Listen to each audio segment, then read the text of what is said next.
Able. Our God is able. Akusho mina kusho Diedrich Haddon uthi God is able. Ngempela uSimakade uyakwazi ukwenza konke athembiso yethu uzokwenza. Uyayigcina futhi ithembiso zakhe. Akasoze akushiya, akasoze akulahla. Nawe ke yenze njalo. Don't give up kuyena because he is able. Kusho amazwi kaDiedrich Haddon. Sawubona mlaleli womsakazo ivuma 103 the adult radio for the young at heart. Mina ngutiti ngwakankosi ngenjwayelo ngihamba nomhlobo wami mkhulu uPhakamane wakakhoza umfundisi webandla ekukhanyeni Baptist Church lapha eBhayindane. Akahambi yedwa futhi uhamba nomntwana wasebukhosini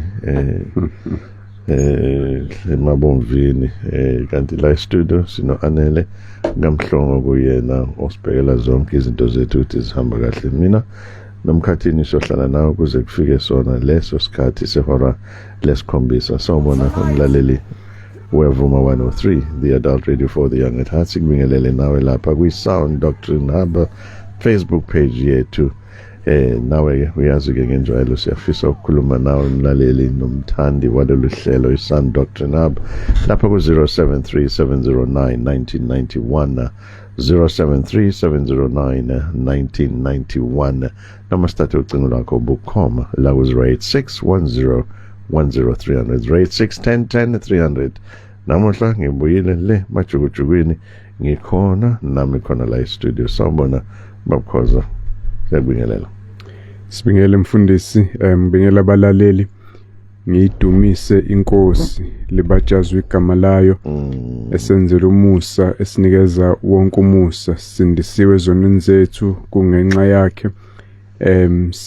Simemezela izwi lakhe namhlanje emsakazweni umusa wakhe, uyena osifundisayo, uyena osinikeza amathuba okufundisa abanye, uyena osebenza enhlizweni. Alidunyiswe libajazwe igama lakhe. Alidunyiswe libajazwe igama lakhe ngempela mfowakhoza. Nikhonze kahle namuhla, thina sikhonze kahle kakhulu. Inkonzo yokuqala yesingisi wasikhonza kahle ubaba uDlamini. Wakhuluma ngento esizokhuluma ngayo nathi namuhla khona la kwi-Sound Doctrine Hub.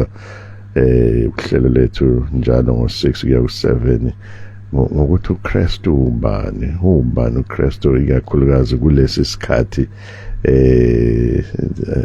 iningi lethu sisibiza isikhathi sama-festive. Angazi-ke lo festive ubuyaphi, kodwa-ke asivumelane ukuthi u-festive isikhathi sikakhisimusi la abantu abaningi bathatha i-break, abantu abaningi baphithizela imali zisetshenziswa ngendlela engajwayelekile yonke lento. Bese in the midst of all of this ukusetshenziswa igama lakhe phela kuthiwa uChristmas or Christ Mass, imass kaKristu, something like that, to that effect. Ingabe-ke masesibheka mkhathini ngempela ukuthi uKristu ucentral yini, uyena nje oyingqikithi yalesi sikhathi, noma everything else ngalesi sikhathi siyayisebenzisa ngegama lakhe, kepha yena simthathe sibheke sithi sobheka namuhla mkhathini ukuthi ubani ngempela uKristu. Ibalekile ke le, hayi ngoba nje kukhisimusi kuphela, singisho manje kukhisimusi ukuze ukhisimusi usikhumbuze ukuthi ngempela lo Kristu esikhuluma ngayo ubani. Iningi labantu kuthiwa umprofeti, abanye kuthiwa uyindodana nje ezele, abanye bathi uyiloko, abanye bathi uyiloko. Siyozwa ngezwi likaNkulunkulu ngempela ukuthi izwi likaSimakade lona uqobo lalo luthi ubani lo Kristu. SDF sakhonza kahle kakhulu, ubaba besikhonza namuhla, ubaba uMhlongo usikhonza kahle kakhulu ngamalungelo wabantu besifazane nelungelo labo lokuya kuNkulunkulu directly,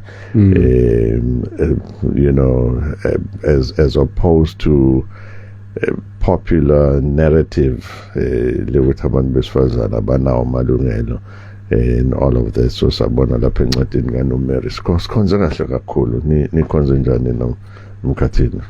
Siyayibonga nathi kakhulu inkosi Engifisa nje ukugcizela mfundisi ukuthi amabandla avuliwe njengoba ku December. Ngiyazi khona ngeke ngizwe kuthiwa amasonto avaliwe nabazalwane bathatha ibreak ekutheni baye emasontweni. Akusiyo umqondo omuhle bazalwane, ngoba uyadinga ukukhunjuzwa, ziyadingwa lezi ndaba kaNkulunkulu ukuhlale zifresh emqondweni wakho ukuze uzokwazi ukulwa nezilingo, ngoba izilingo aziye holidini kodwa njengoba ku December ngathi ziya multiply. Ngakho singayekini ukuhlangana kwethu njengoba kuwumkhuba wabanye kodwa siququzelane. So ke siyaqhubeka nathi ePinetown njalo ngo-11 ngesonto sisuke sikhona. Ngiyazi nase Montland umfundisi esho eCrossroads nase SDF iy'nkonzo ziyaqhubeka, sihleze sikhona nje ey'nkonzweni. Sikhona njalo ey'nkonzweni mkhathini. Asicela ukuthi uSimakade abe nathi sisazokhuluma ngalolu daba olukhulu around uKhisimusi, kepha sibheke ikakhulukazi ukuthi lo Kristu ngempela ubani uKristu. Nangumfundisi uMabhodle naye uyadlula lapha siyambona. Siyayithokozela kakhulu insizwa yeMega Grace ikhona la studio. Mkhathini awusikhulekele mfowethu. Ngaphambi kokuthi ngikhula nje mfundisi, ngibingelela abazalwane abesinabo lapha eMandawe Reformed Christian Movement ebiyenza inkomfa ye-Back to Basics. Abathanda labazalwane benza umsebenzi omuhle wokuqhakambisa iqiniso. IRCM siyabonga. Ake sikhuleke. Ufanelwe uNkulunkulu wethu phakanyiswa, kudunyiswa nokutuswa, ngoba ukuphela kwakho wena uNkulunkulu.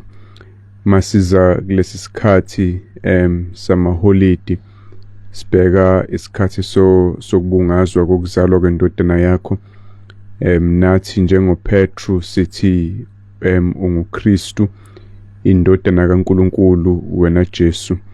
Siyakubonga Baba ukuthi inyama negazi ayisambulelanga lokho, kodwa sikwambulelwe uwena uqobo, ngoba baningi ababona nje umprofeti kwindodana yakho. Abanye babona uhlanya nje lomuntu owayecathi uyinto engcono kunabanye, kodwa thina usivulile amehlo ukuze sibone indodana kaNkulunkulu ophezulu konke, okuyena owadala umhlaba namazulu ngezwi lamandla akhe, futhi uqhubeka ukhona ubanjwe yilo lelo zwi lamandla akhe. Siyakubonga ngokusinikelela yena ukuze abe inhlawulo yezono zethu, thina sikwazi ukuhlengwa nokusindiswa olakeni likaNkulunkulu ngenxa yokufa kwakhe. Siyakubonga ngokusinikeza izwi lakho khona sizozazi iyalelo zakho, sikwazi ukuba abafundi bakaJesu isibili, silandele einyathelweni zakhe. Ngethuba inkosi lokuzokhumbuza abalaleli lokho, siyakubonga. Sithandazela nalaba abangakayikholwa izinto ukuthi ubanikeze inhliziyo ekholwayo, kube nabantu abazosindiswa nje sikhuluma ngale khathe yela Khisimusi, ngoba ivele inkazimulo indodana yakho ukuthi iwubani okwangempela. Siyakubonga kakhulu egameni layo indodana yakho uKristu Jesu inkosi yethu. Amen. Amen. Angiqale mkhathini ngokusho ukuthi akukho ezwini likaNkulunkulu la kuthiwa khona uKristu wazalwa ngosuku lukaKhisimusi. Futhi akukho ezwini likaNkulunkulu la kukhulunywa khona ukuthi wazalwa ngomhla ka-25 kaDisemba. Ngiyafisa futhi ukuthi ngigcizelele lowo mkhathini ukuthi namuhla asikhulumi ngosuku, sihlale sigcizelela lento la kwi-Sound Doctrine Hub ukuthi kusasa noma ungaletha noma ngabe yiliphi holiday, thina amaKristu are going to take advantage of that day. Nalelo holiday sikhulume situse ubukhulu bukaNkulunkulu, sishumayela ivangeli likaKristu. So ukuthi uluphi usuku, uDisemba, uMarch, uApril and all of that asingeni lapho. Futhi ke angifisi ukuthi size singene la nabalaleli sizokhuluma ngaleyo nto leyo, ngoba it makes no difference. Sikhuluma nge-event, sikhuluma ngesigameko esenzeka, isigameko esenzeka which is proven in every way ukuthi intombi to yakhulelwa engahlangene nowesilisa yazala indodana. Leyo ndodana kwawuNkulunkulu engwesimo somuntu. Sizokhuluma ngoNkulunkulu wathatha isimo somuntu. Asikhulumi ngosuku, asikhulumi ngedate, asikhulumi ngecalendar, sasinandaba necalendar ukuthi bekunini. It's immaterial for us that. Ngithi angikusho nje sisaqala ukuthi mekhona umzalwane ofisa ukwenza lokho, into engekho ezwini leyo, okusezwini lokho esikhuluma ngakho. Now angenze futhi zisasuka nje emkhathini ukuthi lo Kristu esokhuluma ngaye, lo Kristu esizokhumbula lolu suku oluzoba khona week after next, ngolesithathu, okusuku lukaKhisimusi, libizwa ngaye lo Kristu. Rightfully or wrongfully, it's immaterial. Libizwa ngaye. Kepha-ke thina sithi asifocus kuyena, singafocus osukwini. Ubani lo Kristu? Now njengoba sesikhulumile ukuthi abanye bathi umprofeti omkhulu. Mawungabuza amaSulumane azokutshela ngendlela umprofeti omkhulu ngayo. Ubuza amaHindu nabo bazosho njalo. Ubuze amaNazaretha kaShembe nabo bazokutshela ngayo ukuthi umprofeti omunye wabaprofeti. Abantu abaningi, abanye bakutshela ukuthi uyinkosi, abanye bakutshela ukuthi lo. Kepha sifisa ukuveza namuhla ukuthi lo Kristu esikhuluma ngayo uNkulunkulu. Amen. uNkulunkulu owusimakade, the same simakade umdali wako konke. Uyena owathatha isimo senyama somuntu, wazibonakalisa, wazalwa intombi to ingakaze ihlangane wesilisa. uNkulunkulu wanathi, ingakho sithola leli gama elithi Emmanuel.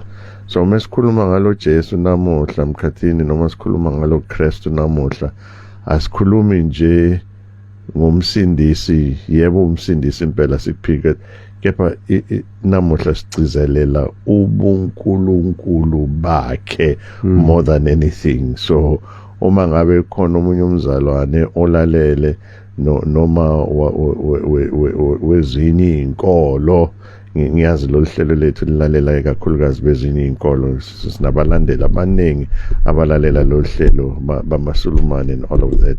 Ngiyakwazi lokho for a fact ngoba siyaxoxa nabo. Namuhla sikhuluma ngobuNkulunkulu buka Kristu in every way. So because ezinye inkolo zibeka uNkulunkulu as supreme, ebese uJesu is anything but God. He is anything but not as supreme as uNkulunkulu as supreme. Ngiyafisa ukuthi sigcizelele lokho mkhathini. So ukuthi lolu suku esiyakulona, njengoba sobe sibhiyoza, sibungaza, kumnandi, kuhlangene imindeni, sitravela, sihamba umhlaba wonke, siyohlangana nezihlobo zethu, siya kumaholide, sibungaza lolu suku, sibungaza ukufika kaNkulunkulu emhlabeni. Ilento esifisa namuhla ukuthi sidlulise. And mhlawumbe mkhathini kuhle ukuthi ngaphambi kokuba sibheke kulesikhathi esiphila kusona, kuyisikhathi somusa, sibheke esikhathini esedlule lesi seTestament elidala, ukuthi uNkulunkulu uhlelo lwakhe bekuyini ngokuletha uKristu njengoNkulunkulu emhlabeni. Khombisa ukuthi akuyona nje into eqala manje kwiNew Testament ngokuzalwa kaKristu. It's not a plan B. You know, it has always been uhlelo lukaNkulunkulu. Mhlambe silande from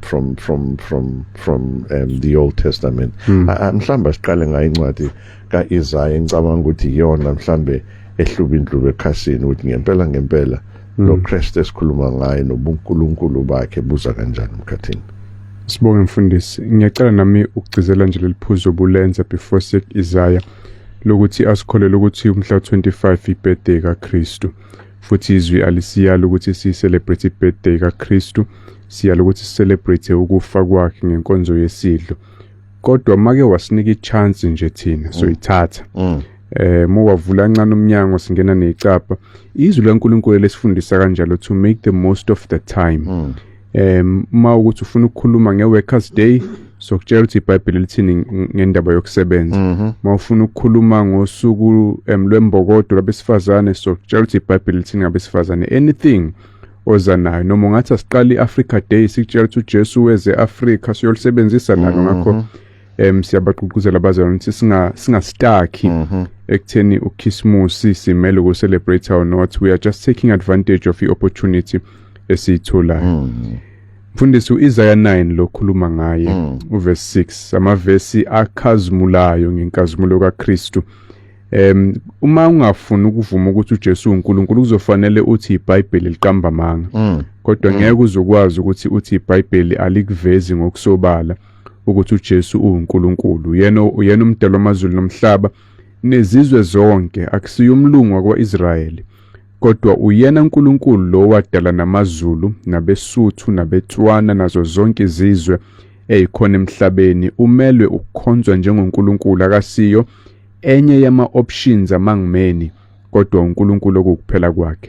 Kuverse 6 Isaiah 9 ngokuba zizalelwe umntwana uIsaiah ekhuluma 700 years before Jesu afike esitshela ngento ebizokwenzeka ingakwenzeki. Emzizalela umntwana kuzofika umntwana ozozalwa siphiwe indodana uyobe indodana lomntwana wesilisa. Umbuso uyakuba semahlombe akhe. Igama lakhe kuyothiwa ngumeluleki omangalisayo uNkulunkulu onamandla. Lo mntwana uyozalwa uyoba inkosi. Umbuso uyoba semahlombe akhe. Ukhuluma ngombuso kaIsrael wokuqala kodwa nombuso womhlaba wonke. Igama lakhe kuyothi umeluleki omangalisayo. Bayobe behlakaniphile bahamba elulekweni zakhe. uNkulunkulu onamandla, the Almighty God. Mawazi ukuthi kunoNkulunkulu omnini mandla wonke, lowo uNkulunkulu kuthiwa iyona indodana. Yebo uNkulunkulu Baba uNkulunkulu omnini mandla wonke, nendodana uNkulunkulu indodana iuNkulunkulu onamandla onke. Kuyothiwa uyise ongunaphakade. Usuka emaphakadeni okuvela kwakhe kuthiwa uyise okuveza ukuthi zonke izinto eziphilayo zivela kuyena uJesu.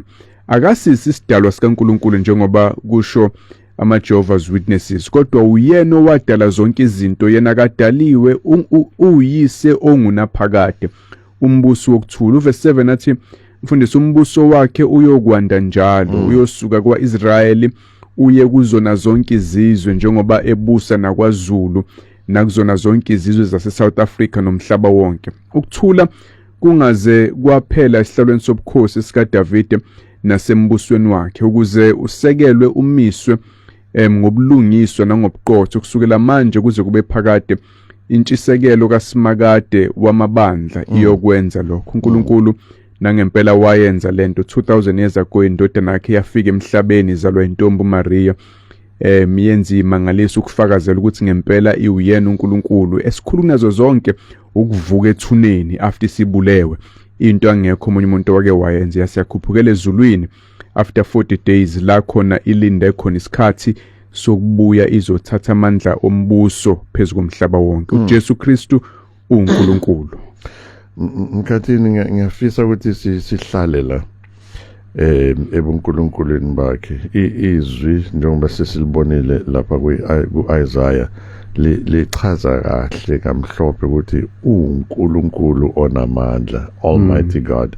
And siyazi ukuthi munye kuphela uNkulunkulu onamandla, uNkulunkulu Baba.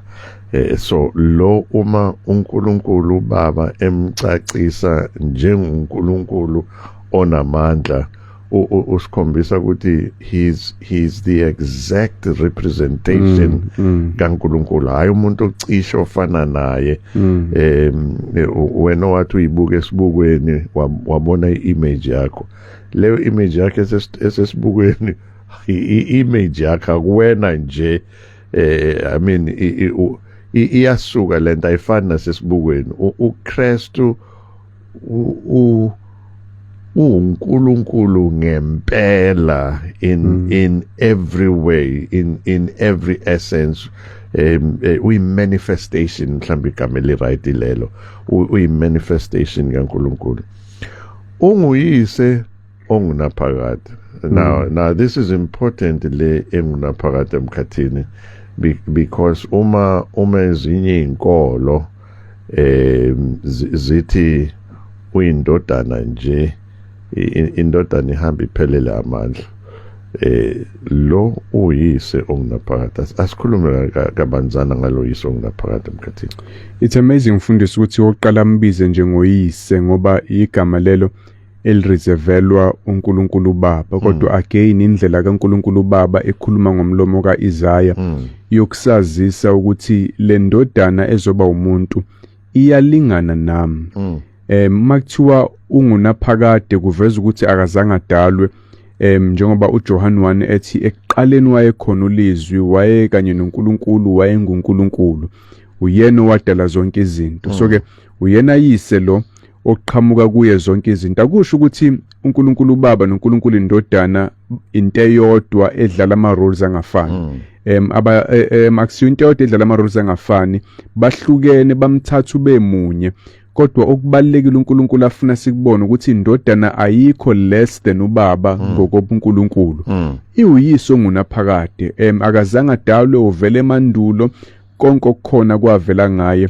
Indlela kaBaba yokufakazela indodana ukuthi siyazi nayo njengoNkulunkulu ngokugcwele. Ngiyafisa mkhathini mhlawumbe ukuthi sisakhuluma ngalo uNkulunkulu, mhlawumbe siyincwadini yabaseHebheru, la sibona uNkulunkulu Baba, Hebrews chapter 1 I think, la sibona uNkulunkulu uBaba ebiza indodana ebiza ngoNkulunkulu repeatedly, not kanye, ukuthi uNkulunkulu nako akusho ngeengelosi, nako akusho ngendodana, noma ubani kizo zonke ingelosi uNkulunkulu ake azibiza ngaleli gama.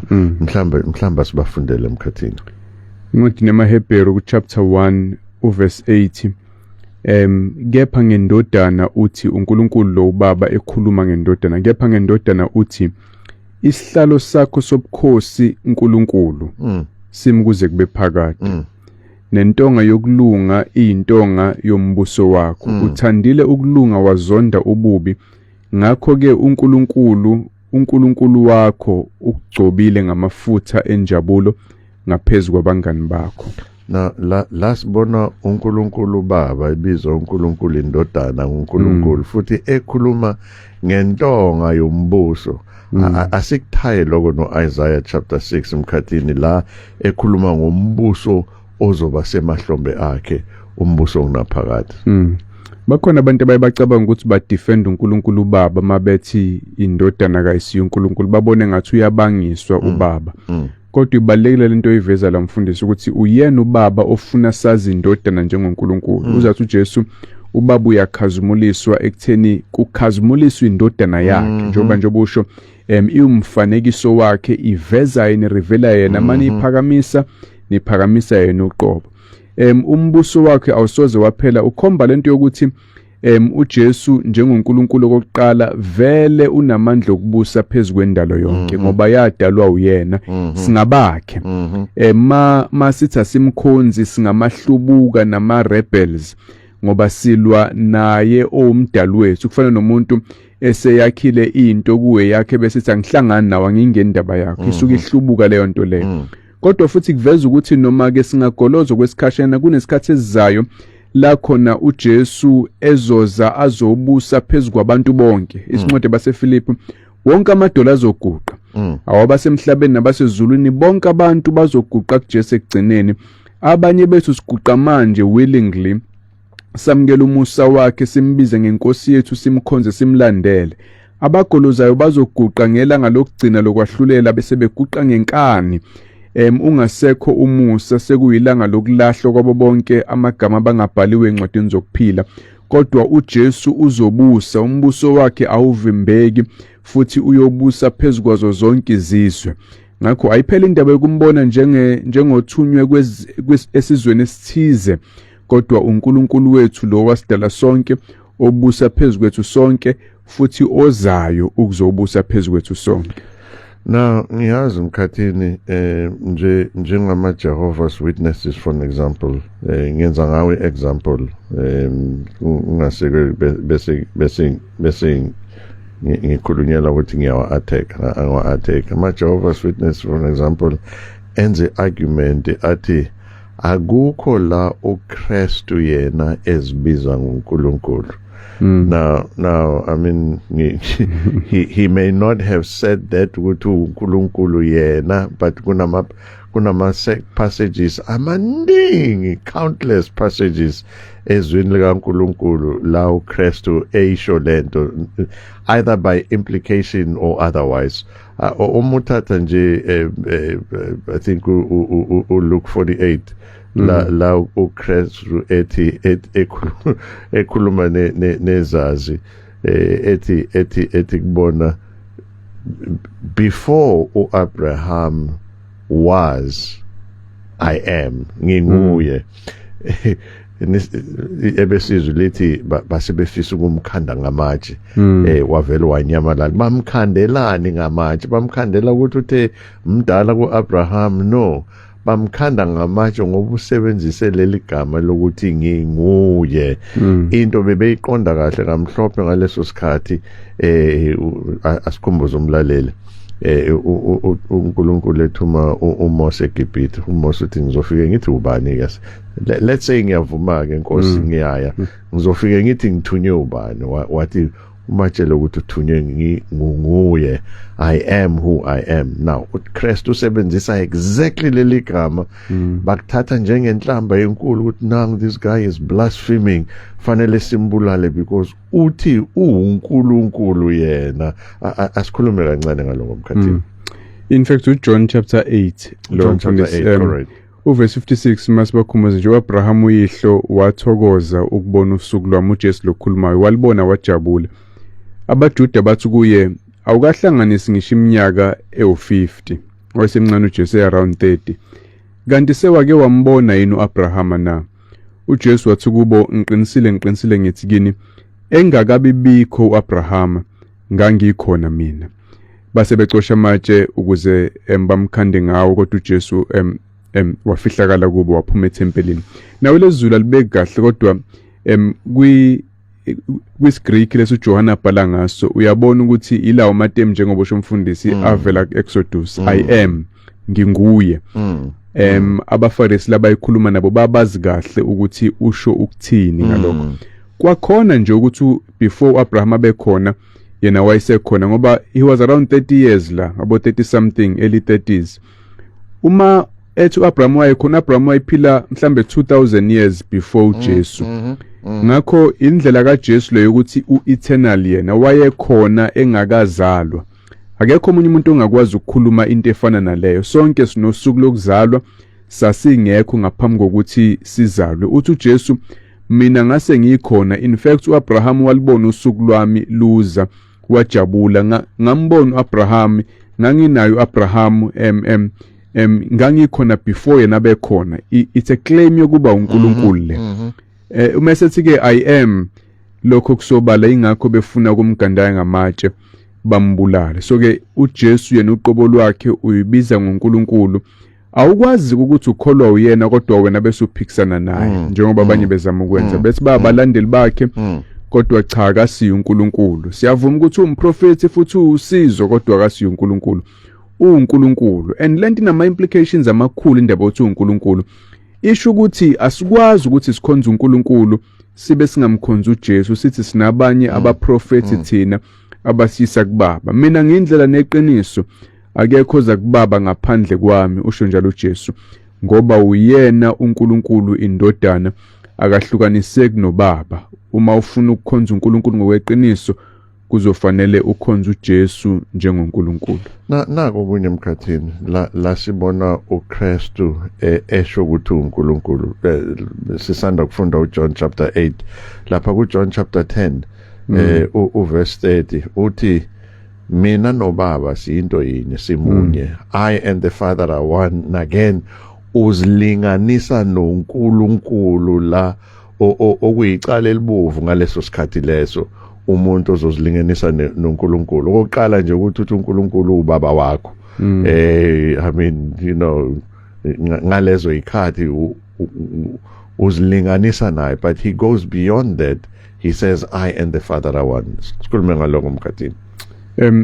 Iqiniso mfundisi, ziningi ezinye indawo la khona uJesu eveza ngokusobala ukuthi wayezazi ukuthi uyindodana kaNkulunkulu, nala ababhali beBhayibheli bemveza khona ukuthi ngempela uNkulunkulu.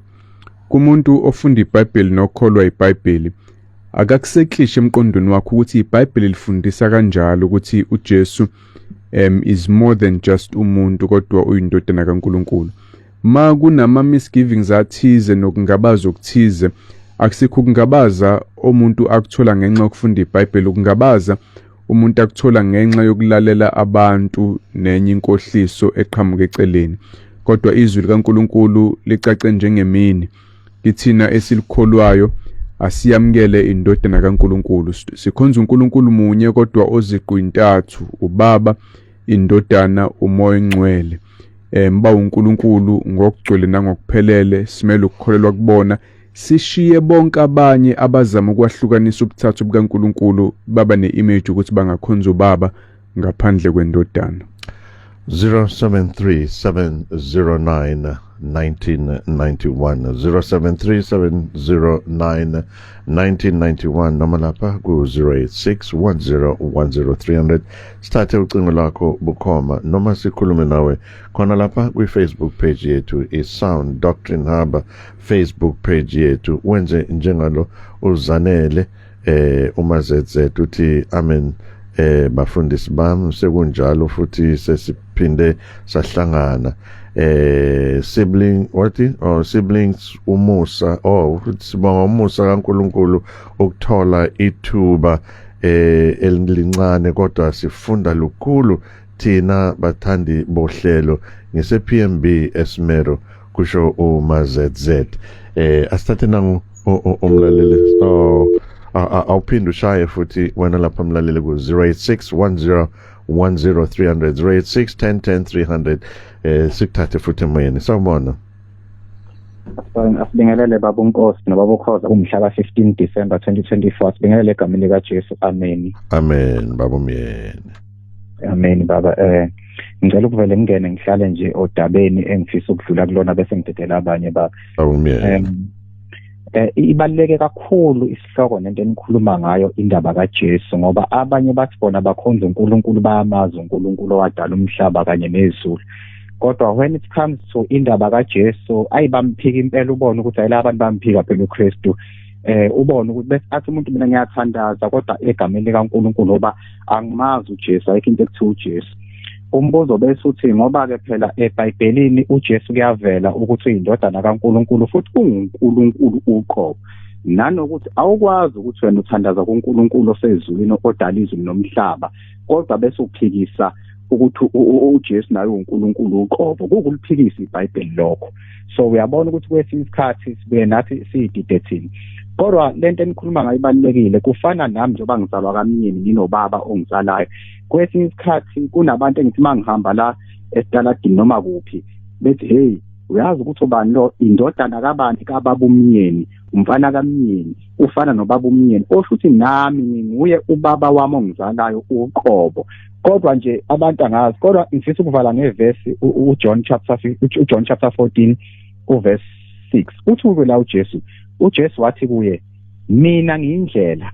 Kunento enkulu kevelayo la baba, uthi uJesu mina ngiyindlela. Uyaqhubeka uthi neqiniso nokuphila, akakho oza kubaba ngaphandle kwami. Into yokuqala uJesu uyindlela nje, uyindlela nje. Uma ufuna ukuphila nje, indlela eya ekuphileni ikuKristu Jesu, ayikho kwenye indawo. Uthi ke futhi mina ngiyiqiniso, uyaziveza uzisho yena, uthi mina ngiyiqiniso. Usho kanjalo uthi uyiqiniso. Uma ufuna iqiniso alikho linye iqiniso oyophinda umthole futhi ulithola kuJesu nje kuphela.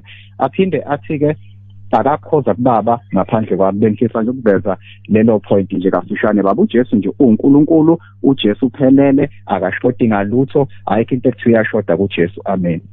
Amen baba umyeni. Kunjalo. Uthini u1 John emkhathini uthi awukwazi ukuthi uyamthanda ubaba ungayithandi indodana.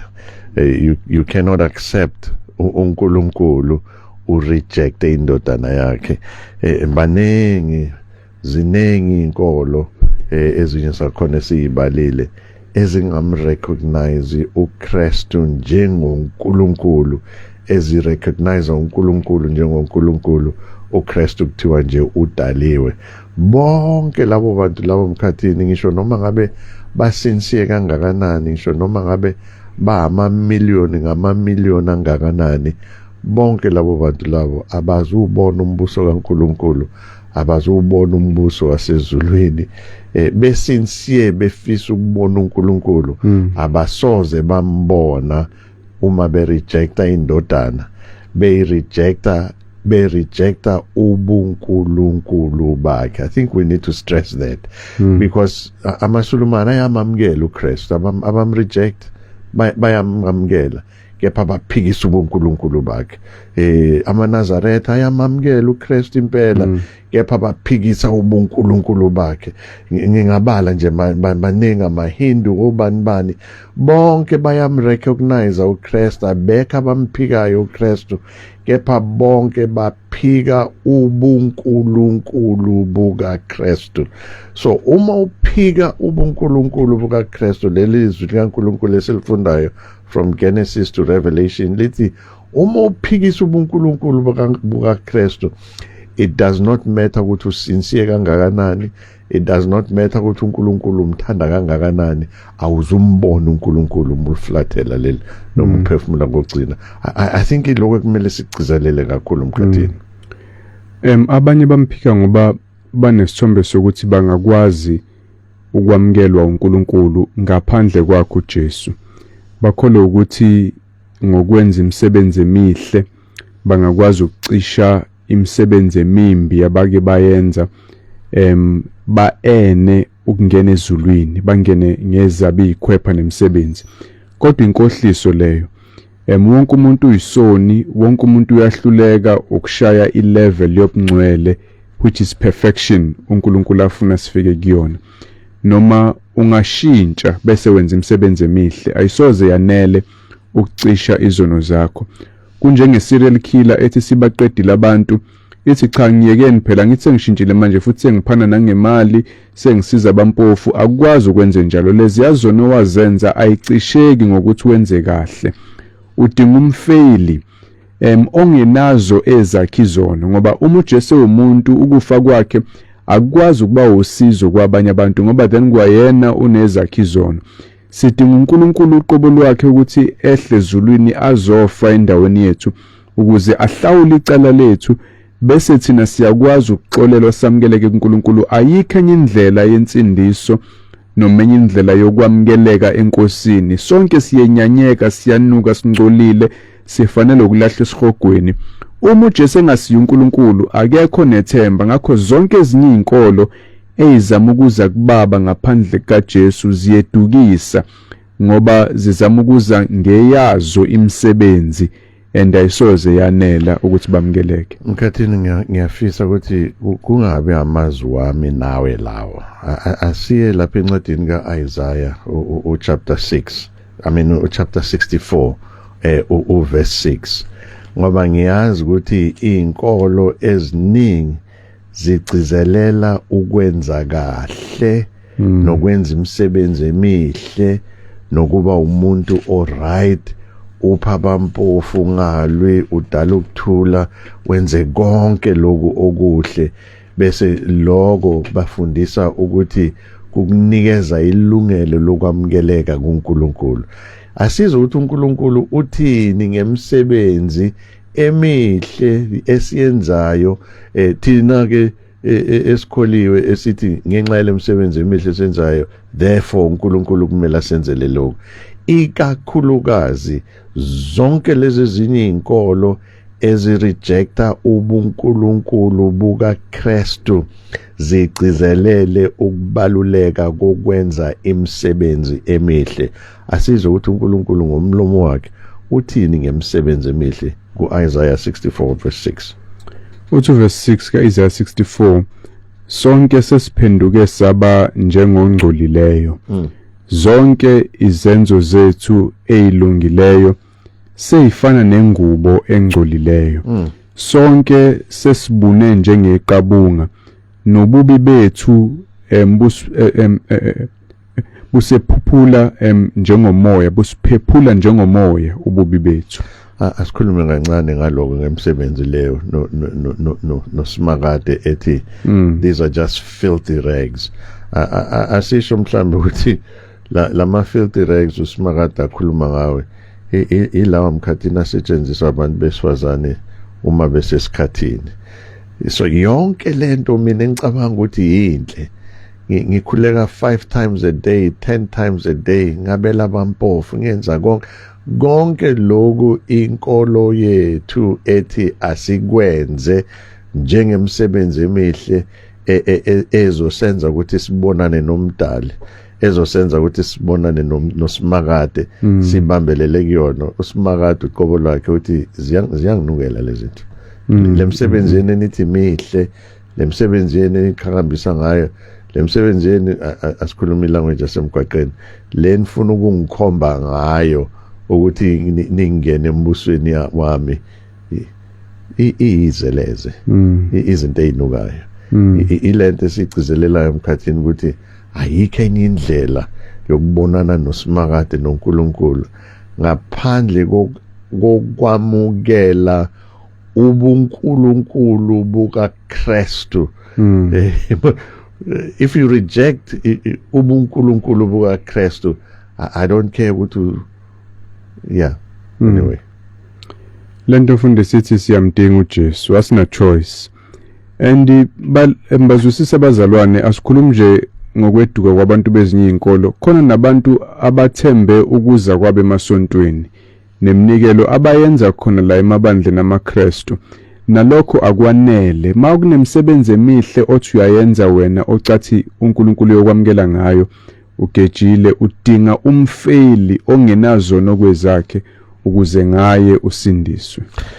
So lo Christmas all in all emkhathini sithini kubalaleli bohlelo iSound Doctrine Hub, sithi abakhumbule ngalo Christmas, bakhumbule ubuNkulunkulu bukaKristu, bamngele uKristu hayi njengomsindisi nje, bamngele uKristu njengoNkulunkulu. Nangu uza khona lapha eSmero uyakhala uthi abafundisi bami ayisibonga ithuba lokubonana. Kodwa mina ngiyakhala uthi sincane isikhathi eningena ngaso, kodwa nishiya lukhulu enhlizweni zethu. Siyabonga kusho uMakhumalo lapha eSmero. Nangu uSisphel naye usho njalo ehambisana nondodana yakho Andile. Sawubona Sisphel. Babunkosi, Sisphel. babukhoza siyanibingelela egameni laJesu Kristu waseNazaretha. Amen. Siyabonga ukuthi uJehova usigcinele nina kwaze kwabala, wasigcina nathi sonke nemindeni yethu. Sithi nje uNkulunkulu akanigcine anibusise, nangonyaka ozayo siphinde sihlangane kube mnandi, luqhubeke uhambo enaliqalayo. Siyafunda, siyavuseleleka kuningi esikutholayo.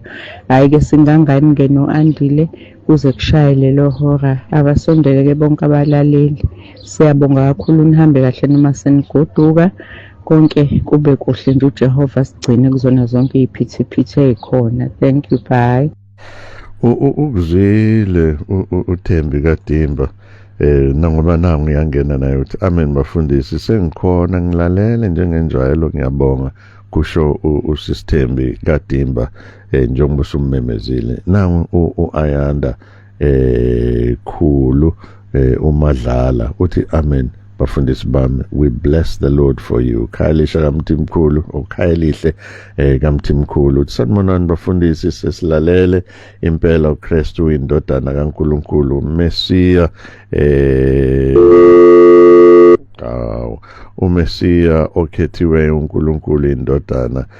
Kungasisiza ke ukuhloma ngezikhali zonke zikamoya ngalesi sikhathi ukuze singaduki, ngoba uSathane phela uyakhuthala kakhulu ngalezi zinsuku kunjalo impela.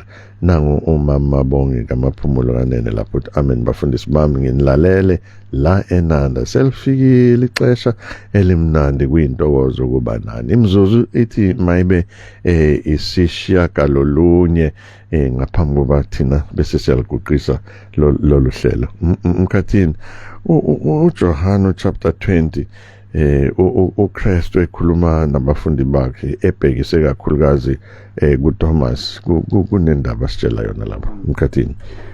uJesu uvukile ethuneni sebembonile abanye sebeyakholwa ukuthi ngempela zonke izinto akade ezisho ubeqinisile ngempela uNkulunkulu ngempela lo sebembonile abanye abafundi. uThomas akamboni and futhi ufunge wagomela wathi unless ngimbona angizokuyikholwa mina lento. uNkulunkulu lo uvuke kanjani ethuneni?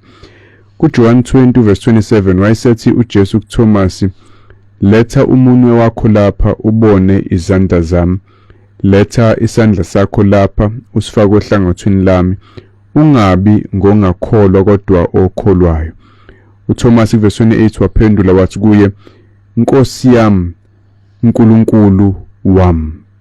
uJesu wathi kuye, ngenxa yokuba usungibonile usuyakholwa yini na? Babusisiwe abakholwa bengabonanga. Ithina ke labo nani balaleli. uThomas wabona ngawakha amehlo, indodana kaNkulunkulu ivuke ethuneni. Akekho wake wayivusa ethuneni esefile. uJesu kuphela isidumbu sakhe singekho ethuneni kodwa wavuka wabonwa abantu, inqaba yabantu. Paul yasho ku 1 Corinthians 15 emva kwensuku eziwu-40 bembona wakhuphukela ezulwini bembhekile ngamafu. Yathi ingilosi uyobuya futhi kanje njengoba eyile phezulu. uThomas mayembona ufika kwi-conclusion sonke okumele sifike kuyona, sithi Nkosi yami, uNkulunkulu wami. kuJesu yena wakholwa esebonile. uthi uJesu babusisiwe abakholwa bengabonanga. Notice futhi la ukuthi uJesu akamkhuza uThomas. Akathi Thomas wrong njengengilosi ikhuza uJohane encwadini yesambulo ukuthi akangakhothami kuyona kodwa akakhothame uNkulunkulu. Kunalokho uthi okay, well done Thomas, ngoba uthi ugcina usukholwa ngoba ubonile, kodwa ke even better kulabo abayokholwa bengabonanga okuyithini inkosi yasincoma. noJohane indlela abhala ngayo uyabona ukuthi ufuna sikholwe nathi ukuthi uJesu uNkulunkulu. Asenzeni njalo einhlizweni zethu ukuze sizokwazi ukunamathela kuyena, sibashiya abanye abayishaya sabaprofeti bezama ukuyilinganisa noJesu, bemehlisa yena bethi ufana nabo, ngakho nabo bama options. Khona sizomethemba ngensindiso yethu, sethembe nemiyalo yakhe, sibe nesibindi kulenkolo yethu, singayiboni njenge-option among many kodwa siyibone njengayo yodwa indlela yokuza kuNkulunkulu Baba. Ibalekile lemkhathini mhlambe sithatha kancane le oyishoyo ekhulunywa uThomas embiza ngoNkulunkulu uKristu engamcorrect nalento yokukhonza noma yokukhothamela uKristu. Ngisho kwazi ngelosi bezinqaba ukukhothanyelwa zithi siyisebenzi nje siyithunywa because izwi likaNkulunkulu lithi ukhonza uNkulunkulu wakho ukhothamele yena yedwa, obekuyinto beyibaleke kakhulu beyazisa ngalesi sikhathi kubhala lelizwi. So uma uKristu ekhothanyelwa akukho nakanye la enqaba khona i-worship okukhombisa kona kahle kamhlophe ukuthi bekuyi-statement esikhulu lesimkhathini. Mina kusangithusana namuhla, ngiyasaba nje abazalwane mebengikhothamela. Kuyangithusa, kusangisabisa kakhulu, okungasho phela ngithi bangabahlonipha abafundisi babo. But mina kusangisabisa kakhulu abazalwane mebekhothama because of yona lento uKristu kuphela okumele kukhothanywe kuye. So nanoma uKristu angazisho la ku John chapter 20 kuThomas ukuthi yena uNkulunkulu, by virtue yokwamkela ukukhothanyelwa angamkhuzi uThomas, isho kona lento istatement esikhulu asenzayo uKristu athi ngiuNkulunkulu ngifanele ukukhothanyelwa. So ziningi indawo ezwini ngiyazi ukuthi abanye bathi akukho la uKristu khona esho khona ukuthi uNkulunkulu, kepha sesibonile amavesi amaningi nama gestures wakhe asho leyo nto leyo. Sanibonani bafundisi bami, ngihlezi nani nginilalele, inkosi ibe nani kulezi nsuku zamaholide. Sibonga izimfundiso zelizwi likaNkulunkulu, kusho uNtomfuthi kaChiliza lapha eNanda. Nangu ubonge uthi hayi, ngiyabingelela abafundisi bami, cela ukubuza mina, yindaba uhlelo lwenu lube lufishane kodwa elamathonga libe lide? Why is there no equity in religion? Asicacise ntombi. Sisibonge, thina la ekhaya sithenga isikhathi. Lolu hlelo akulona uhlelo lwesiteshi as such. Ngiyazi ukuthi we've been doing this for 9 years for the same time. Umusa kaNkulunkulu loyo ukuthi lolu hlelo seloko laqala 9 years ago lungena ngalesi sikhathi. Kepha akulona uhlelo lwesiteshi, sithenga isikhathi la kwisiteshi.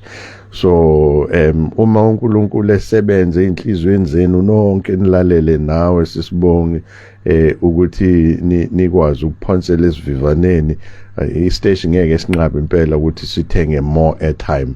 Singathenga nje airtime as much as uNkulunkulu provides for ama resources. So may provide ama resources for 15 minutes, sizothatha 15 minutes, 30 minutes, 1 hour, 3 hours.